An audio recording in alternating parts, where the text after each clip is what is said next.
Okay, so let's start the last talk for today. It's a great pleasure to have Erez with us. Who will tell us about quantum many-body simulation, a physicist perspective. Right. So thank you, Neil, and the other organizers of the first migrating day. It's a pleasure to be here. Sorry I missed the morning of the teaching. I'm from the Link's Red team, physicist. This is a very diverse audience. I guess that's the whole point. So if you ask questions, it will really help me to calibrate. Some probably too much material. I don't have to go through all of it. So feel free to ask questions. I'm going to be discussing work that I did with these fine people. Anna, who is a student with Achim Bosch from Cologne, my friend and collaborator Mark Gardner from the University of Washington, Tanel, who you know, Gilad, who's a student of mine, who's sitting right there, and former student Ori, who's now become a quantum engineer, or should I say, a quantum artist, maybe at Quantum Art. Okay, so that's what I thought to speak about. Okay, so the general problem of finding a ground state of some arbitrary Hamiltonian on a quantum computer. So that's the problem I started. I entered this field by asking. I'll focus on dissipative algorithms, so non-unitary circuits that can prepare a ground state, and inspired by how nature does it, okay, by cooling. And finally, if there's time, I'll also talk about something else. Okay, so when we say simulate quantum simulations or simulating quantum systems on a quantum computer, we may mean different things. So we can ask about simulating the equilibrium behavior of the system. This is typically the question we would ask in material science or chemistry. And we can also ask about the quantum dynamics of the system. Okay, so start from some interesting state, and then time evolve it with some Hamiltonian.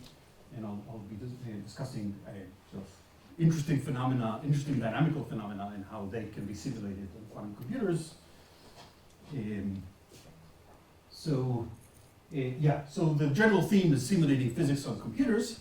This is what we want to do. So we want to predict the behavior, say, of some material. Okay, so some material or some molecule, or alternatively, the types of models that Neil was discussing. So the problems that we are interested in condensed matter physics, some kind of lattice of the quantum degrees of freedom, like spins or electrons, and we want to predict their behavior. So in principle, we need to solve the many-body Schrödinger equation, either time-dependent or time-independent.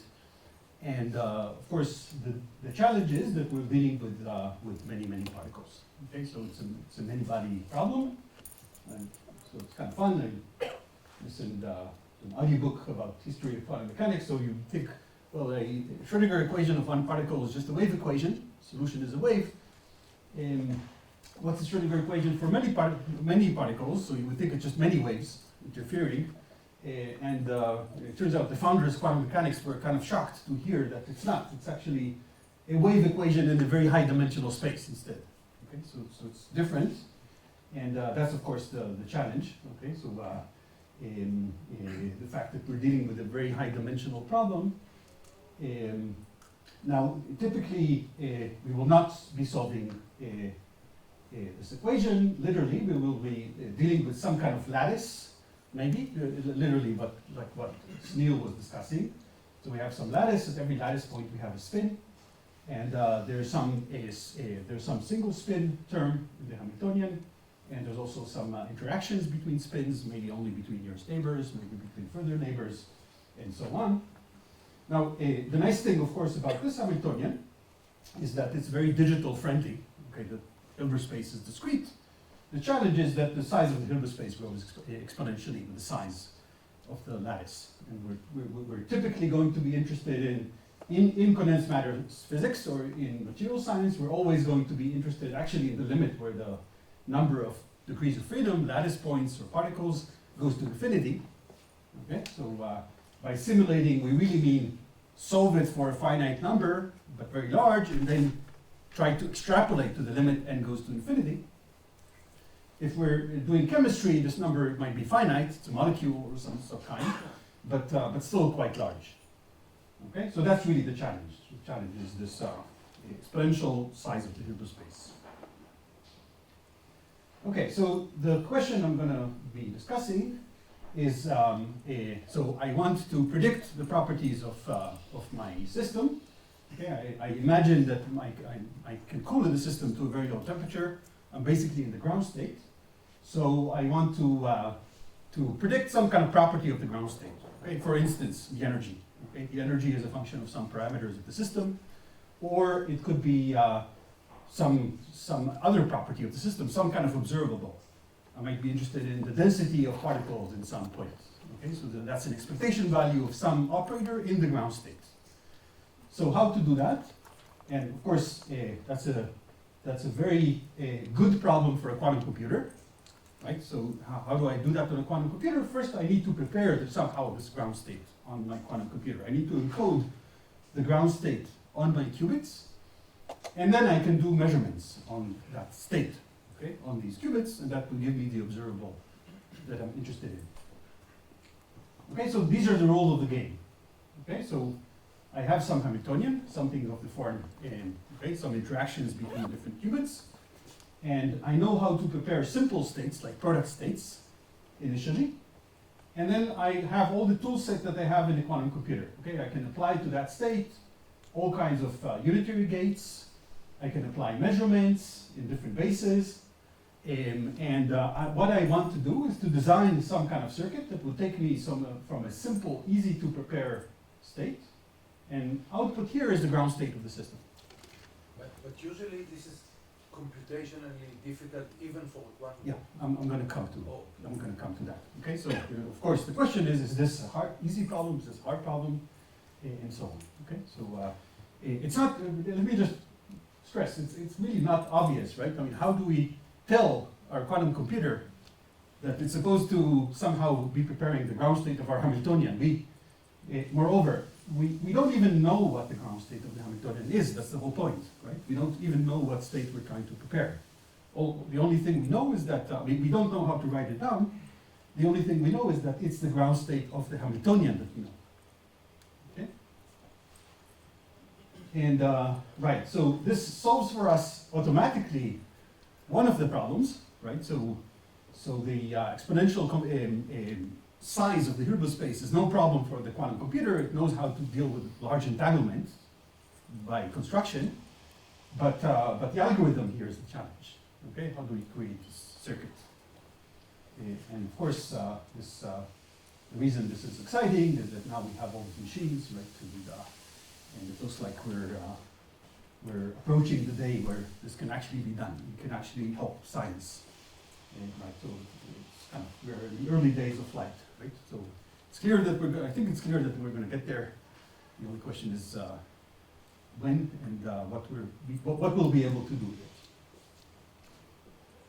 Okay, so I want to make a comment which is maybe obvious, but I think is important. Okay, which is related to the question of how difficult a task this is. Okay, and I'm going to claim that even though this is, in general, this is a very difficult problem, there's a reason to be optimistic. Okay, so physicists should really be optimistic about it, meaning I believe that quantum computers would be able to solve this problem in many cases of interest. Okay, they would not be able to solve the most general instance of the problem, but will be able to solve it in cases we're actually interested in. What about classical computers? Maybe they can already solve it. Yeah, so in classical computers, maybe they can solve it. We don't know how to solve it. It's even storing the ground state is exponentially difficult if you do it brute force. Okay, so it's just the size of the Hilbert space. It's a vector with an exponential number of dimensions. Okay, so now there are tricks. We know how to do it much better than that, but it's still exponentially hard. Okay, so this is really the key. The question, as Loïc presented in the morning, right? Do quantum computers give us exponential benefit in this problem? And it looks like there's a good chance they might because of this exponential size of Hilbert space. It's intrinsically difficult for classical computers. Okay, so this is my kind of mental map. Okay, so here's the space of all many-body k-local Hamiltonians, and that's finding the ground state or even finding a low-energy state of a given Hamiltonian in the general instance is a very difficult problem. Okay, it's probably a problem that quantum computers cannot solve. But if we think about the kinds of Hamiltonians we encounter in nature, okay, so before that, okay, there's a very small, maybe potentially very small subset of Hamiltonians that the quantum computer can find the ground state efficiently, okay, polynomially in polynomial time. Yeah. I have a question. There are sort of two different things. One is to find the ground state, and Yeah. the other is that there exists a short circuit that generates the state, Yeah. meaning that it's not highly entangled or something, but it may be difficult to find it. Yeah. When you say H is in DQP, do you mean both? I mean that it's easy to find it. It's easy to find the quantum circuit, and that there exists a short quantum Yes. circuit. Yeah. Yeah. I mean, what I really mean is that there exists a shallow circuit, and then finding it is another headache. Okay, but let's first ask: is there a shallow circuit? Okay, then if there is, we can think about how to construct it. Okay, so easy you mean just to generate the state? Just to generate the Find state. the- Yes. Yeah. Okay, so there exists a finite depth or shallow depth circuit. Yeah. Okay, so that's a subset. That's potentially a very small subset. But I claim that many of the kinds of Hamiltonians we'll encounter in material science, in chemistry, in condensed matter physics, are actually here. Okay, not all of them. I don't know if the colors are showing correctly. Okay, so there's an overlap. There's a sizable overlap between the Hamiltonians whose ground states are easy in this sense to construct, and the kinds of natural Hamiltonians we encounter in nature. Okay, and how do we know that? Well, nature knows how to prepare ground states very well. That's what you do. That's what you do in the lab. You just couple your system to a reservoir, and to my understanding, nature does not do anything you cannot do on a quantum computer as a matter of principle. Okay, and finding the ground state of a system, of a molecule, of a material, is not exponential in the system science usually. Okay, in many cases, sometimes it is. Okay, so what kinds of problems are in the intersection? Okay, so I would claim most of material science, most of condensed matter physics, and most of quantum chemistry. But there are interesting problems that are not in the intersection. Okay, so problems that we do encounter in nature, but are probably extremely hard. Okay, and they're hard even for nature. So these are, for instance, certain highly frustrated magnetic systems, any kind of glass. Okay, the typical problem that's believed to be extremely hard, even for a quantum computer, is a glassy problem. It's a problem that has actually many ground states that are exponentially close to each other in energy. And then it's really hard to find the absolute minimum. So even nature does not. Even nature does not find, there's no guarantee that nature actually finds the ground state of a glass. Maybe it gets stuck in some metastable state. Okay? But then you do mean actually that not only that there are short quantum circuits, but that if nature actually finds the ground state, then actually there's an algorithm. Yes, indeed. So we would say we kind of understand what is nature's way to do it. That's so then that's there a should be circuit. an algorithm. It's not This would be an algorithm. Yeah. Okay. Yeah. Okay. So Okay. So that's the reason. I think we're in a better shape than one might have expected if you just think about all the possible Hamiltonians. Now, of course, glasses are interesting. There's a lot of work on them. The difficulty in glasses, in some sense, I would say it's not the origin of the difficulty is classical. It's not quantum. Okay, so even finding the ground state of a classical glass random Ising model, random one Ising model, is difficult. Okay, it's just that it might be that the quantum computer does not help you with that. And of course, it's very rich physics there, but the difficulty in finding the ground state of most materials, most molecules, is not glassiness. It's not the fact that you have many nearby ground states. It's the fact that the ground state has a lot of entanglement in it. Okay, so to even represent the ground state on a classical computer, is extremely hard. And that's something the quantum computer is extremely good at. Okay, so that's the philosophy. Okay, so unless there are other questions or comments about this, dive a little bit into the talk itself. Okay, so I'm going to discuss, indeed, algorithms that are inspired by cooling, nature, to prepare ground states. And first I'll talk about how do people, of course this is a problem that people have been thinking about for a very long time. So how do people approach this? The classic way that I think Dorit mentioned in her talk is adiabatic preparation. Okay, so the idea is we want to prepare the ground state of some complicated Hamiltonian whose ground state we don't know a priori. Okay, so what we do instead is we prepare the ground state of a much simpler Hamiltonian that's easy to prepare. For instance, the ground state of this, the H1 might be constructed in a way that this ground state is a product state. And then we time evolve. Okay, we time evolve the state. Okay, for instance, H1 might be just an independent Hamiltonian acting on every site. So the ground state of H1 is a product state. Okay, and then all we need to do in principle is to time evolve very, very slowly, adiabatically, according to this time-dependent Hamiltonian, such that when the time is equal to the final time tau, the Hamiltonian is equal to H2, and by the adiabatic theorem, we started from the ground state, and there's a gap across the whole way, then we would just end with the ground state of H2. Okay, so this is what the spectrum of the system as a function of time, the instantaneous spectrum of this H of t might look like. Okay, so at time equals 0, we start from the ground state of H1, which is a product state, and as long as this gap remains finite across the entire path, okay, then we're guaranteed, and we go slowly enough. Okay, slowly enough means that 1 over tau has to be much, much smaller than the minimal gap across the way, across the trajectory. Then we're guaranteed to end in the ground state of the Hamiltonian of interest. Okay, now of course there's no guarantee whatsoever that this gap would not become extremely small across the way. So that this is how challenging problems would manifest themselves. Okay, and there's no general way to construct this path such that this gap would be large. Even worse than that, right? If we're dealing with systems, with large systems in thermodynamic limit. So Sunil discussed phases, different phases of matter. So if the ground state of H2 belongs to a different phase of matter than the product state, which is the ground state of H1, we're actually guaranteed that the gap has to collapse in the thermodynamic limit to 0.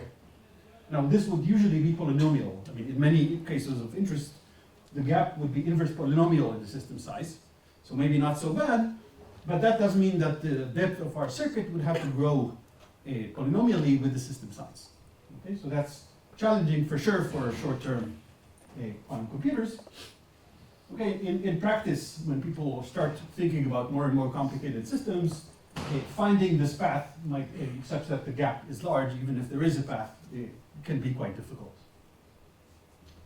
Okay, so instead what we want to do is do cooling. Okay, so we want to have something non-unitary that kind of prepares for us directly the ground state of H2 without needing to construct this adiabatic path.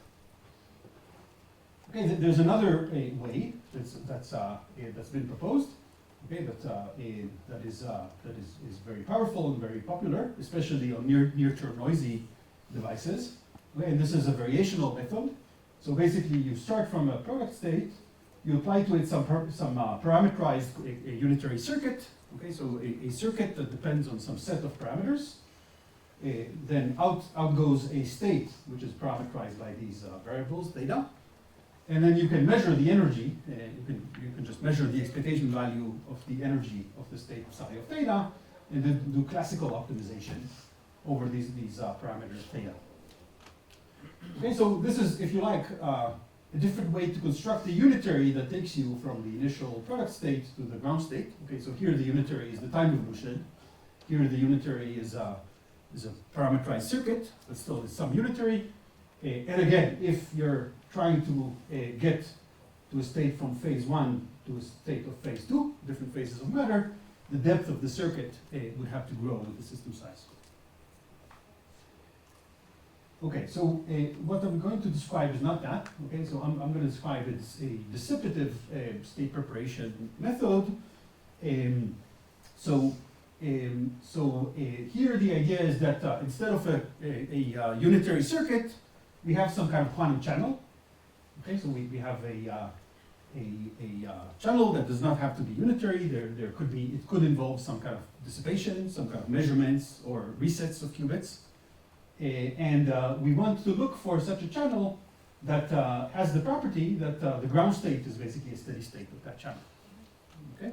Now, of course, this does not necessarily guarantee that if you start from an arbitrary state, you would get to the ground state, but this is for sure a property we would like. Okay? Now, in principle, we believe that constructing such a channel would be, that gets you to the ground state fast is impossible because there are hard problems. Okay, but at least we can construct it such that it has some interesting properties, like, for instance, the overlap of some state with the ground state always increases along the trajectory, or the energy of the state always decreases along the way. Okay, well, maybe it doesn't decrease all the way to the ground state, but at least it decreases, and we want it to have this property, that the ground state itself is a steady state. You know, there's been a lot of work along this direction, and in particular trying to mimic cooling. Okay, so this is a very partial list of papers, including ones from very recently.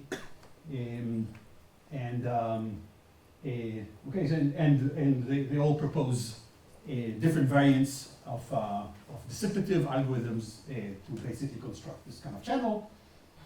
Now, each one of these methods has its own caveats and its own shortcomings. Some of them come with these guarantees. So in some of them, we're guaranteed that the overlap between the output state and the ground state is always larger than the overlap of the input state. Okay, so it always brings you closer to the ground state.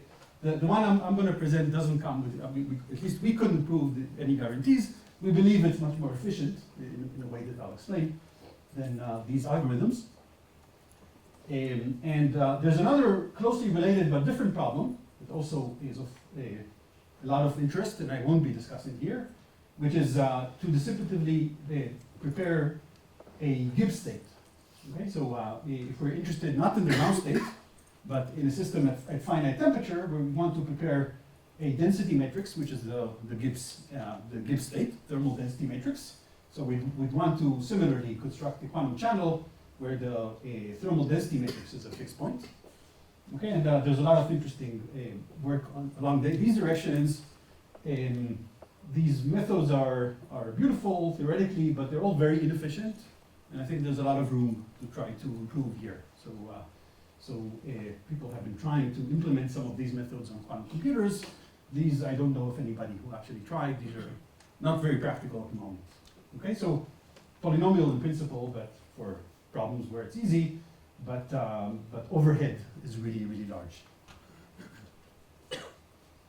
All right, so yeah, let me describe what we did. Okay, so we want to construct our channel. So we do that by inspiration from how it's done in a lab. Okay, how do you cool a system? You couple it to a bath. Okay, so we're going to have a set of qubits where we have our qubit Hamiltonian. I'm drawing it in one dimension, but it doesn't have to be one dimensional. Okay, that's just for illustration. And we're given some Hamiltonian. Okay, this Hamiltonian can contain some couplings between these different spins, some kind of quantum Hamiltonian. And we want a protocol where we input some arbitrary state of the system, and it would just spit out the ground state. Okay, so we'll do that by coupling our system to a bath. So we want some set of spins that we'll treat as our bath. Okay, the number of bath spins would scale the same as the number of system spins. Okay, they don't have to be the same number, but they will scale the same. Okay, now again we use a little bit our physics intuition. In physics, when we talk about heat bath, the heat bath has to be much larger than the system to work. Here, we don't want to do that. We don't want to waste most of our qubits. Okay, we want to have the number of bath spins to be of order the number of system spins. So this already suggests that what we'll have to do is cycles. Okay, so we'll have to recycle the same bath spins again and again, and that would be our channel. Okay, so the channel would involve somehow resetting these bath spins to some simple state, and repeating the channel again and again until the state converges to the ground state. Okay, and this is what we do. Okay, so we'll start from an arbitrary state in the system, but a simple product state in the bath. Say all the or the spins of the bath are up or 0. Okay, and we'll time evolve the combined system plus bath according to this time-dependent Hamiltonian.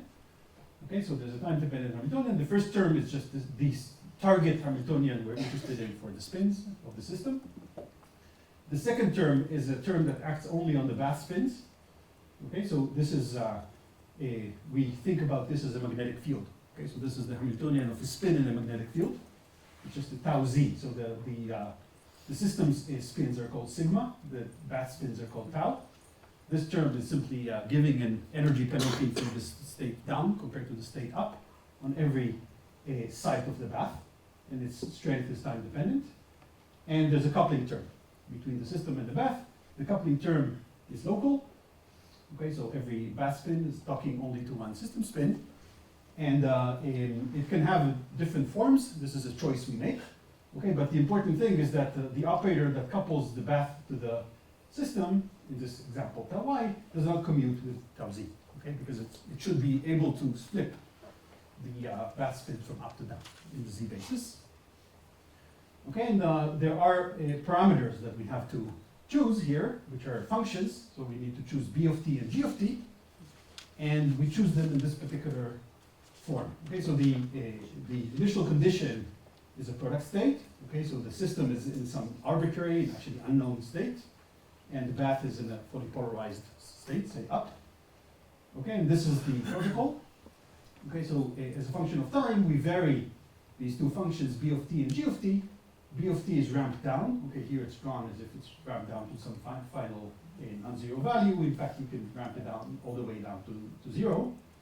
The g of t, the coupling, system to bath coupling, is initially 0. It's ramped up to a certain value. It spends some time at that value, and then it's ramped back down. Okay, and we end this at some time. Some time that we also need to choose, capital T. We'll need to choose that time such that this time evolution is adiabatic. Okay, and I'll mention in a second adiabatic with respect to what. It will turn out that it needs to be adiabatic with respect to the gap between the ground state and the first excited state of the system. Okay, so that's some number.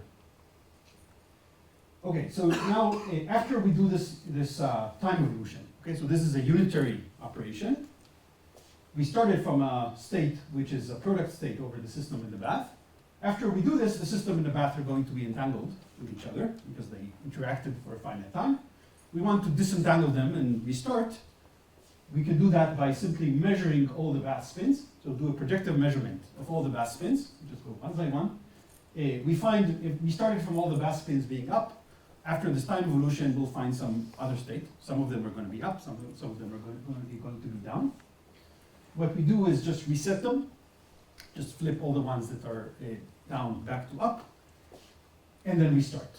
Okay, so we have this kind of state back, we just feed it back, do another cycle, okay, and then we just repeat. That's it, that's the channel, okay, so this defines our quantum channel, and we look for the steady state of that channel after many iterations. Okay, so now, why does this prepare the ground state of the system? Unfortunately, I have only a physicist proof. I'm going to give you the physicist proof. Okay, so first of all, some intuition, but this intuition maybe is more useful for a physicist. Okay, so this really comes from an analogy with a process in condensed matter physics, which is called adiabatic demagnetization. This is how you actually cool a material to extremely low temperature. In a material, there are electronic spins and there are nuclear spins. The nuclear spins can be controlled very well. That's NMR. And there's a well-known protocol invented last century ago, okay, where you polarize all the bath spins and apply a magnetic field and ramp that magnetic field down. This is you do it slowly. This is an adiabatic process in the thermodynamic sense. The entropy, the entire entropy of the system remains constant. But you started from a very low entropy in the nuclear spins because they're all polarized, and you end with zero magnetic field, so the entropy of the nuclear spins is very large, they're random. So that means that the entropy of the electronic degrees of freedom has to have decreased. So this is cooling. This is cooling the system. And in real life, in experiment, okay, I shouldn't say real life, in a condensed matter system, okay, this can also be real life. In a condensed matter system, you can only do this once, okay? But on a quantum computer, you can do it this many times. You can decouple the bath spins in the system and do it again. But here's a more maybe more direct argument to why this works, how this actually works. Okay, so let's imagine a very, very simple toy example. Okay, so suppose that our system only had 3 states. It's a three-dimensional Hilbert space, and we only have a single bath spin. Okay, just to have as simple an example as possible. And let's think even about the simplest example where the coupling between the system and the bath is 0.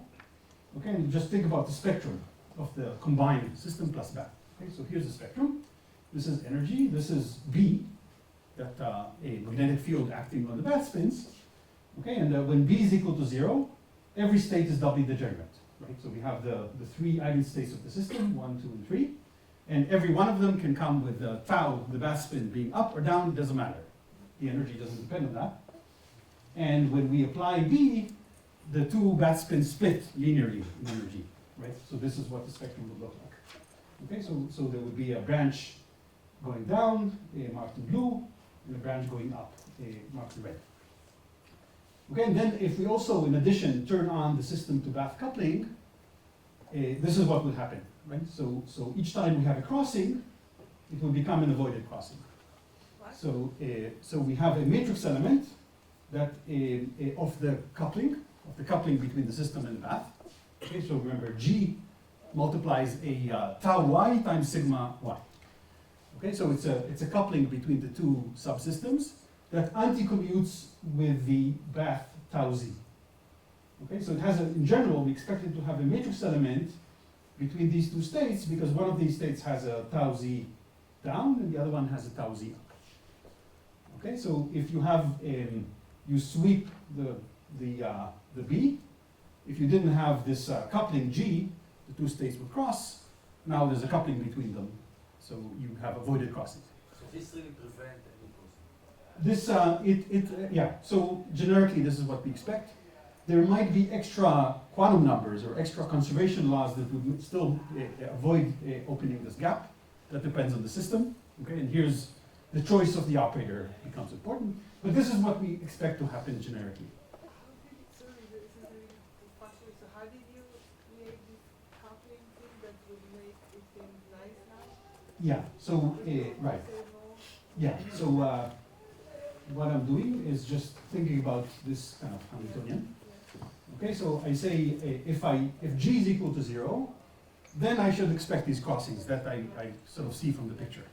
Right, and now I'm asking what happens, suppose I turn on G very small. Okay, so I can do perturbation theory. Okay, so this is really degenerate perturbation theory. So I say, what will then, okay, and then what was the property that kind of once you turn it to be a little bit not zero, that kind of cause will be things to commute? yeah, so the claim is once I have some term in the Hamiltonian which can connect these 2 states, then I don't expect them to cross. There will be no degeneracy generically if I just vary one parameter. Right? So just property of Hermitian matrices, right? It's hard to find a degeneracy unless there's some special quantum number that prevents that enforces a crossing. Yeah. It's a static picture, how it's related to the temporal one in the previous slide. Yes. Yeah. So right. Okay. So that's what I'm getting to now, right? So indeed. So how is this related to the time dependence? Okay. So now I need to think about what happens during this unitary time evolution that I subject my system to. Okay. And what I do is the following. So I start from a state where the bath spin, which is the last degree of freedom here, is always up. So I always start from the blue branches going upward. Okay, but the system can be in any of these 3 states or some combination or some thermal mixture. Okay, so suppose that we start from the highest excited state of the system, which is number 3. And then what I do as a function of time is I sweep the b down. Okay, so I start from some large value of b, and I ramp it down. Okay, so I change this parameter as a function of time. As long as I don't encounter any crossing, I'm just going to follow the eigenstate. That's the adiabatic theorem. Okay, and then I encounter this avoided crossing. Whenever I do that, there's some probability to go down and some probability to continue up. Okay, and then if I continue up, there's another avoided crossing here. So again, I have some branching, and I have some amplitude to go down and some amplitude to continue up, and so on. Okay, so a few observations. One observation is that at least at first, right, I undergo this avoided crossing. I have a probability to go down, some probability to lower my energy. And here again, I have some probability to lower my energy. Okay, and afterwards things become more complicated. But here's another observation. Suppose I start from the ground state. By construction, the ground state never crosses any other state. Okay, all the way down to 0b. Except for here. Okay, so here I have to be a little bit careful. But in fact, both the red and the blue that meet over here are both the ground state of the system. Okay, they're just different states of the bath. And then at the end of this process, I ramp down the g, so I go back to this situation. Okay, so the statement that I can argue for just from this picture is that for this time evolution, if I input the ground state of the system, and as long as I go adiabatically with respect to the gap between the ground state and the first excited state, I would end with the ground state. Okay, and then I measure, and here I measure the bath spin. The bath spin might end up being either up or down in just 1 second, but then I got my ground state back out. Yeah. Yes. You began with the motivation that the diabatic computation, the problem is that the gap shrinks polynomially. Right. Can you show here on this plot Yeah. why that doesn't occur? How I overcame that. Yeah. Great. So yes. So the reason is the following.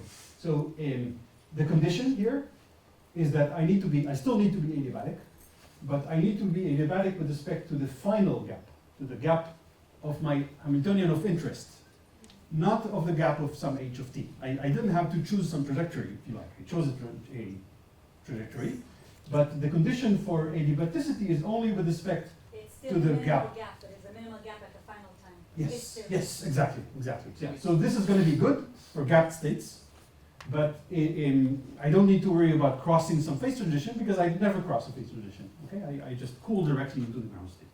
So it's a better adiabatic algorithm. In a way, it's a better adiabatic algorithm, and the way it manages to overcome the limitation of the old one is that I'm doing something dissipative. Okay, it's not unitary. It's still adiabatic, but it's not unitary. Better than what? So I can reach this way. I can reach states that would be polynomially hard to reach using the old adiabatic algorithm, using just unitary evolution. So here I can reach those states with a depth of order 1, that doesn't grow with the system size. This is the benefit I expect, at most. When you say, again, so what was it that, this is what you achieved, but somehow what was your tool, what was the thing that you kind of, you didn't, previous people didn't do that Yeah. So, right. In some sense, you use noise, the fact that you go Yeah. away from Yeah, so I'm using dissipation, right? So I'm building in dissipation. The fact that I throw information out, right? At the end of each one of these cycles, I have to measure, to reset. I take some entropy out of the system, and I do it again, okay? And all I'm arguing here is that I might get stuck in the ground state, okay? If I manage to find the ground state, the system would end there, would stay there. Okay, so the ground state is at least very close to a steady state of this channel. So in some sense, it's unitary, non-unitary, and not. It's a mixture, yeah. So the non-unitary aspect here is crucial. I couldn't do this without it, in general. Okay, for specific cases I can get away. Yeah. But you also make sure that at the end of each iteration, it is unitary after you take out the entropy. Right? So at the end, right, I would say I would maybe say it as follows. At the end, so after I take out the entropy, I reset my bath spins. At every shot, now the system is in a pure state, right? So, and I want this to be the ground state, so I want to be really a pure state, right? But the process itself, during the process, my state will be mixed. If I look at one trajectory of measurements, it's a unitary state. But if I average over all the possible outcomes, all the possible measurements, it's an impure state. It's a mixed state. Can you say what is the entropy that you're taking out? It's information about what? Yeah. So right. So so for one hour correction, that yeah. would be okay. So Yeah. So right. So in a way, the entropy that I'm getting out, right? So suppose I started, for the sake of argument, suppose I started from a completely random state of the system, okay, mixed state. So the entropy is maximal, and I want to end with the ground state of the system. So now the entropy is 0. Okay, so it's that entropy that I'm extracting. Okay, so I'm taking a little bit of entropy out each time. So I start with a state which is completely random. What I expect to find is that during this evolution, after each iteration, my state would have less and less entropy, and I want to get the entropy all the way down to 0. Okay? So this suggests a specific quantum algorithm Yes. so that you can implement on quantum computer, Yes. Yeah. or at least quantum simulator. Right. So yeah, indeed. Okay, so this tells us exactly what to do, right? It just tells us what the recipe is. How am I doing with time? Probably not very well. And maybe you said it, but again, if you have small gaps along the way, then you don't, then you basically stay where you started. Yeah. So no. So it turns out that you don't. So suppose that the evolution is not adiabatic with respect to these gaps. Yes. These gaps, in fact, are expected to become, in a many-body system, these gaps will become extremely small as we increase the system. We don't need to be adiabatic. Okay, we do some finite sweep rate. We'll have some finite amplitude to go down, some finite amplitude to go up. If this is So they're exponentially both small, finite, or I would think that you would mainly go up and. yeah. So you would think that you mainly go up because each gap is very small, but there are exponentially many of them. Okay, so you have to be a little bit careful with that. It turns out that you actually go down in a finite rate, even in the thermodynamic limit. So this has a finite cooling power, if you like. So yeah, what's the answer to the time question? About 5 minutes. 5 minutes, okay, One yeah. talk and then we have a discussion. Yeah, so I won't get to the second part. I'll just flash maybe a few points. Okay, so but this is the basic idea. A few things about it. Okay, so so here's a numerical experiment on a particular Hamiltonian. Okay, we can solve this for a small system. We can solve this relatively easily on the computer. And this is, we start from some completely random state, and this is the ground state fidelity. Okay, so after each iteration, we ask what's the fidelity of the state we get out with respect to the ground state, and you see how it kind of increases, not monotonically, sometimes it has these kind of jumps. This But is numerical, so you assume, like in a real measurement, you need to do projected. Here you simulate and you get, when you measure, you get all the information. Yeah, good question. This simulates the measurement process.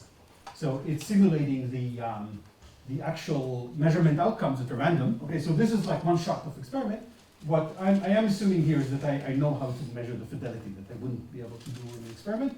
All I can do is measure maybe the expectation value of the Hamiltonian. That also requires many shots because I'm measuring non-commuting operators. Okay, but this is doable. This is doable. This is not. Okay, this is something I can do only on my computer. Okay, but it's sort of interesting that it has these jumps. Okay, what's the reason for these jumps? These jumps are from the randomness that is coming from the measurements. Okay, so I keep measuring my bath spins after each run.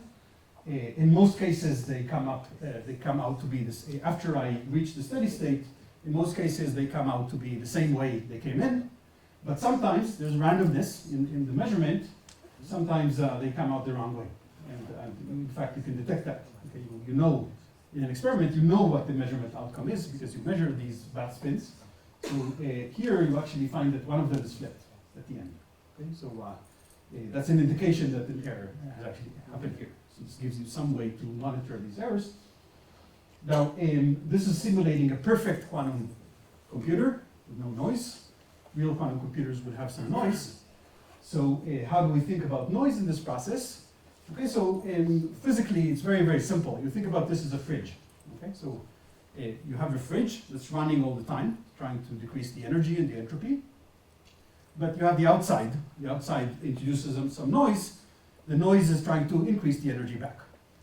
Okay, so in the presence of noise, what this will do is it won't get to the ground state. It will settle to a steady state that is dependent on the noise level. Okay, so some balance between the cooling and the noise rate. So this is what we expect. Okay, so this is how we think about noise.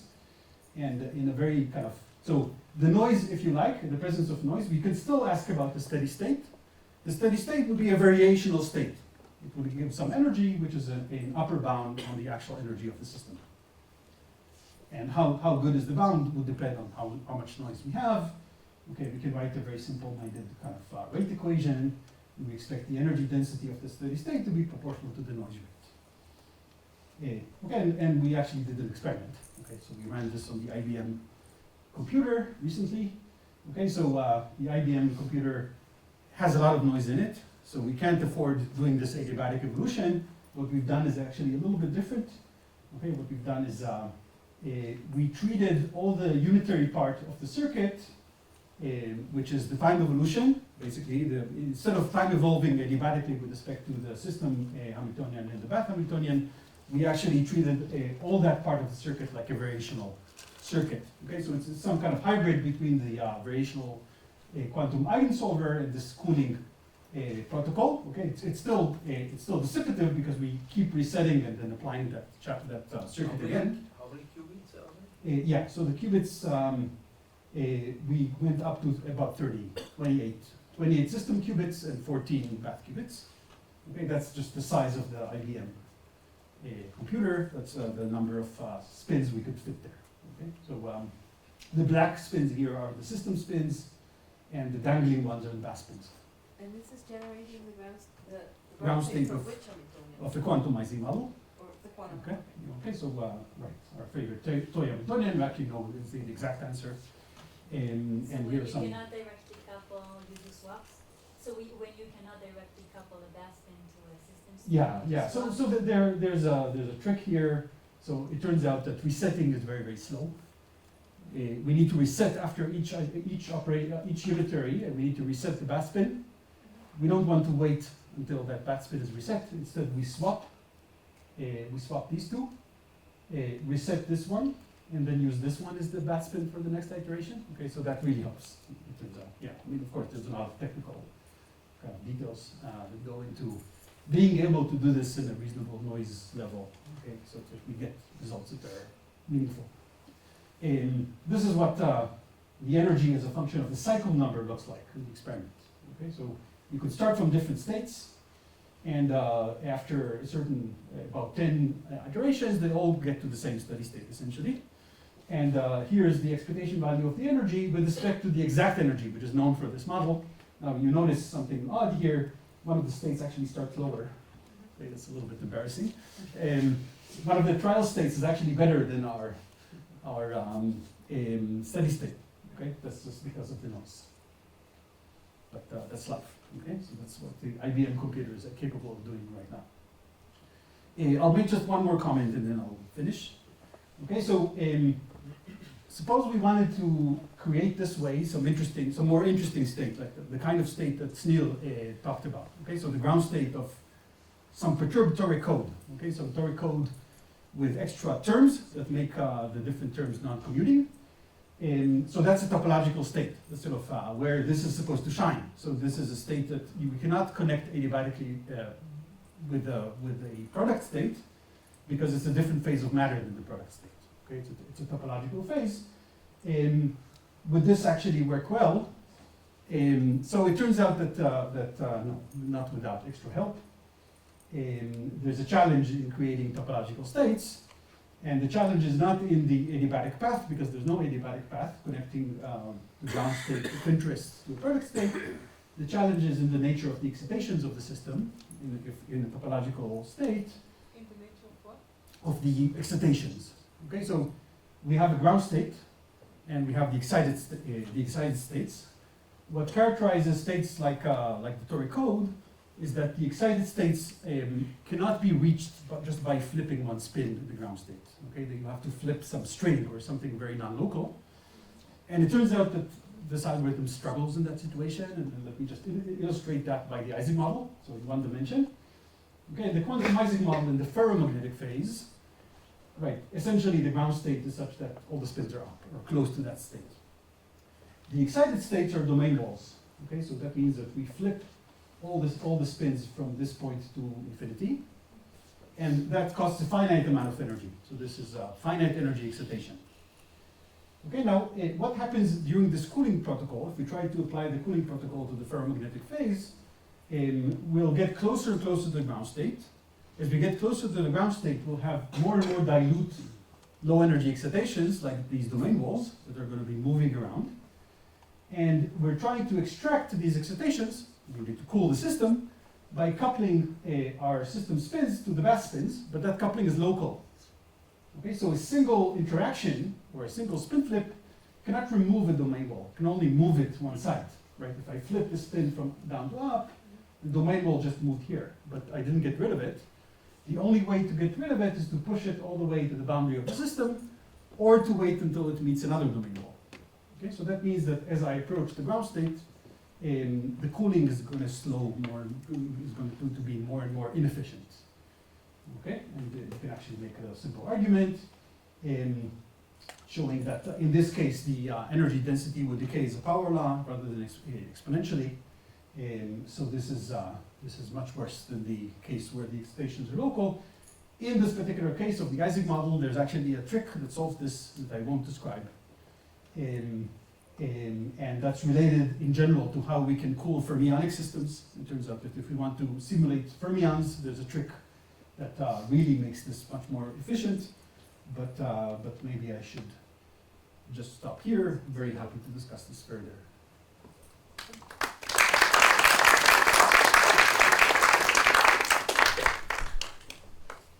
So the question is, what you explained to us before, you mean we do not expect to use it for somehow topological situations? Yeah. So we can use it, and it will work. It just would be much slower.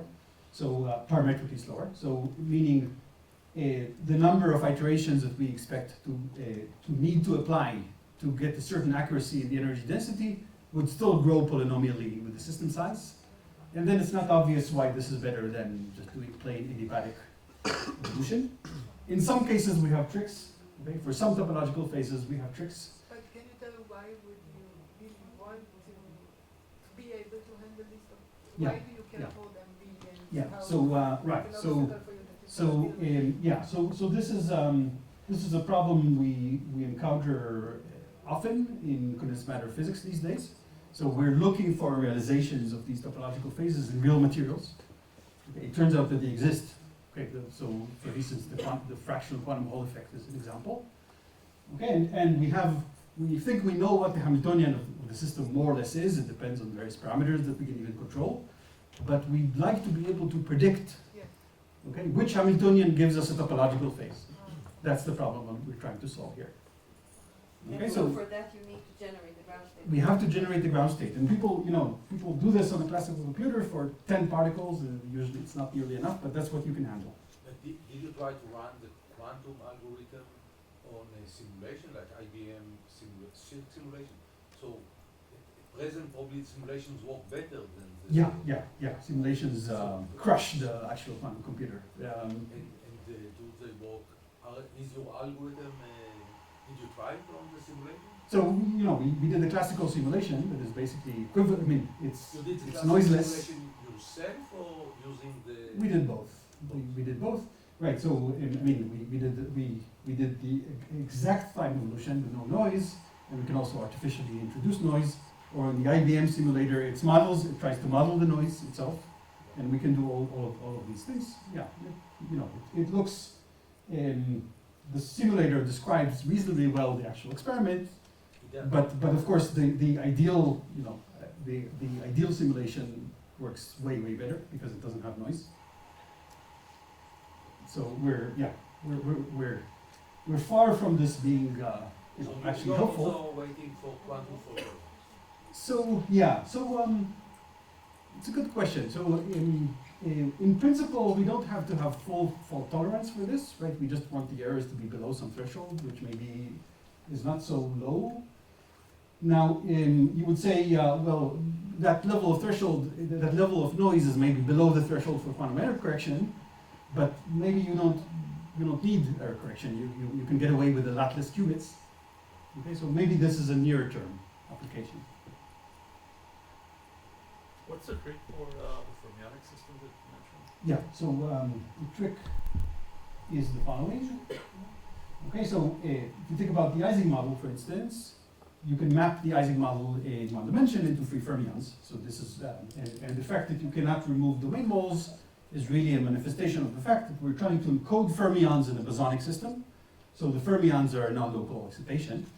But then we know how to deal with that, right? We just need to have the bath of fermions as well.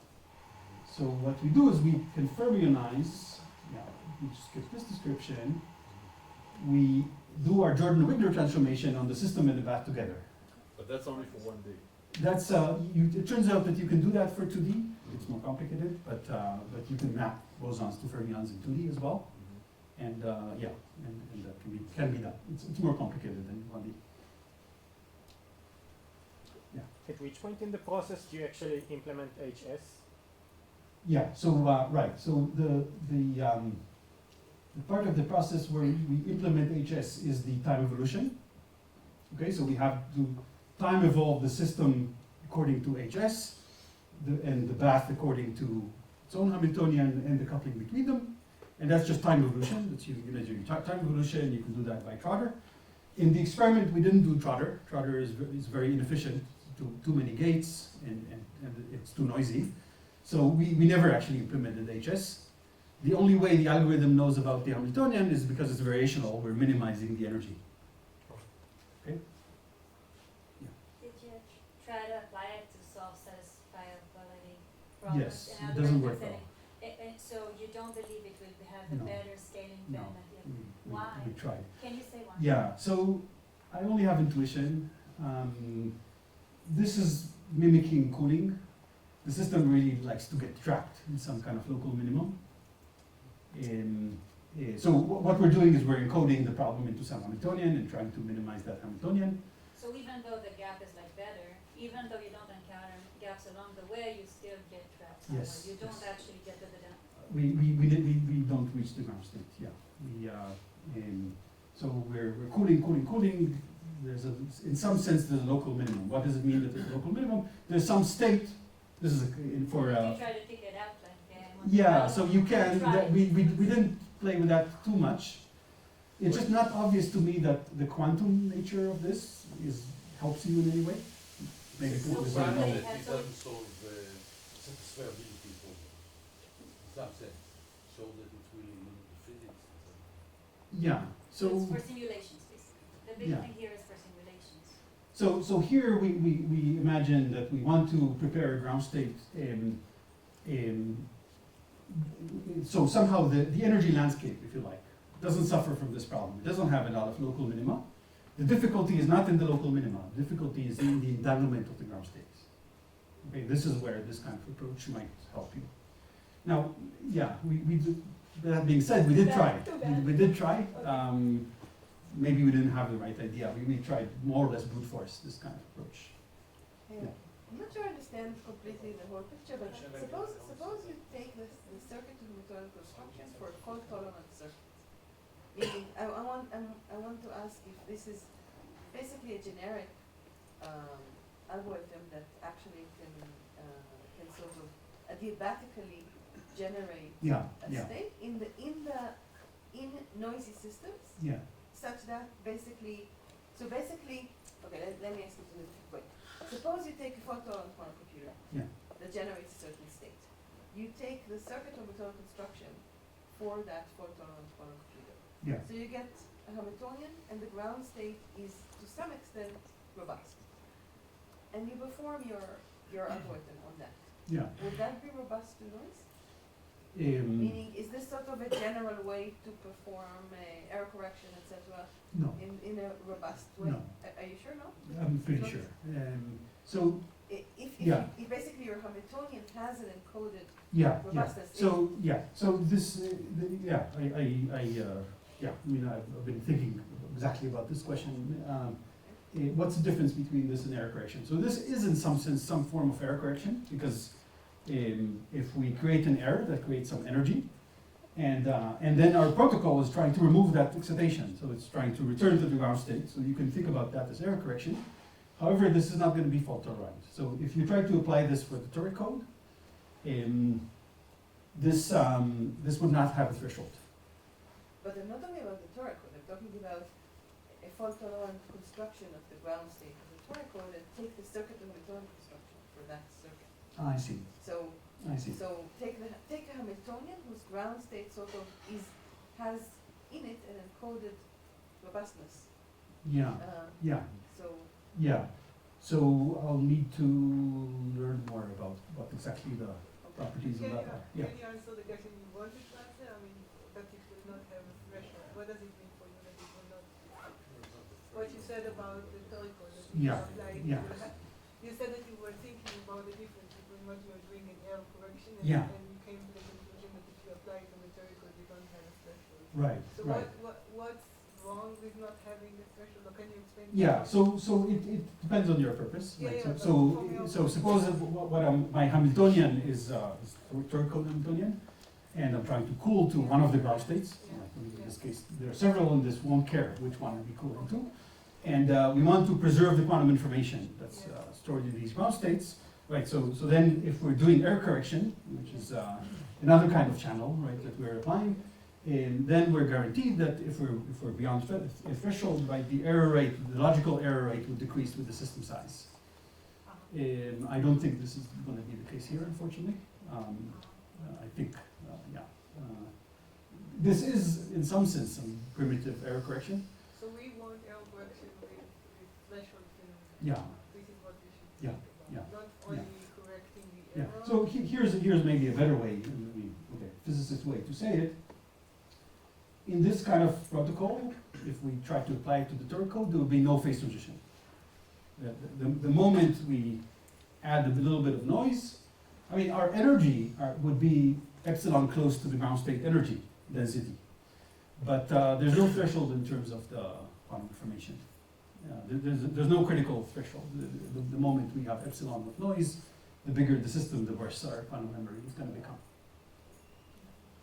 Okay, so yeah, so I mean, for the physicist, right, we want the energy up to epsilon. We don't care about the quantum, the quantum information in the degenerate states. If you have something like 4D Turing code, which is robust to some temperature, then Yeah, then it becomes interesting. To what extent our steady state is a thermal state? That's not obvious. Okay, that's an interesting question. I don't know. I kind of expect it to behave a little bit like a thermal state, but I'm not sure. Yeah, so then there might be a threshold. So for example, like, I don't know if you were here when he was talking, but I mean, when kind of people ask him what he expects to do, say when he's working on his expander thing, so Yeah. the hope is that then somehow he will get threshold while with Turing code there is no threshold. Yeah. Like that. Yeah. So this we will, right. So maybe we'll take, I think, a discussion, and we are all tired and we don't want to start the discussion now, but I do want to take the 5 minutes to hear, because this is the first Yom Noded, it would be nice to hear what people want for I mean, this was basically an experiment, and it's, I think there were good things, there were, I think all the speakers really made huge effort to bridge the gaps, but the gaps are still there, and that's clear. And I would like to hear, so maybe let's leave 5 minutes to stay here to just some initial discussion about this, and let's thank Erez before that.